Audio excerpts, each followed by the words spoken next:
الفيديو ده انا اتأخرت فيه جدا، بس صدقني كده تأخيري ده ما جاش من فراغ. فيديو النهارده هتكلم معاك عن لعبة 007 فيرست لايت.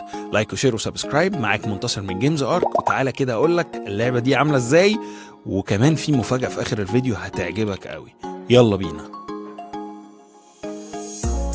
طبعا اللعبة دي أكيد خلتك تفتح بقك وانت قاعد كده بتتفرج عليها من حلاوة وجمال الجرافيكس والفيزيكس اللي موجودة في اللعبة، وده لأنها من نفس المطورين والناشرين اللي عملوا لنا التحفة الفنية هيتمان، واللي قرروا ياخدونا في تجربة جديدة في عالم جيمس بوند. هو شاب صغير، وده لأن قصة اللعبة بتحكي عن المهمة اللي خلت جيمس بوند اللي عنده 26 سنة ومجرد عميل ناجح في الام اي 6 ياخد لقبه المشهور بيه وهو 007. وطبعا مش محتاج اقول لكم اللعبه شكلها مبهر قد ايه، ويا رب ساعه نزولها واللي هيكون في شهر مارس 2026 تفضل بنفس المستوى البصري ونفس الجيم بلاي الخرافي اللي كلنا شفناه. لو انت فاكر في اول الفيديو قلت لك اني اتاخرت في الكلام عن اللعبه دي، وقلت لك ان في مفاجاه انا سايبها لك، انا جاي النهارده علشان اقول لك يا صديقي اللعبه موجوده على الستور المصري للاكس بوكس بسعر 620 جنيه، واللي لو دخلت اشتريته دلوقتي ممكن تاخد عليها خصم يوصل ل 530 جنيه. فبجد دي فرصة العمر. لازم انبهك كمان يا صديقي ان ده عرض الفترة محدودة،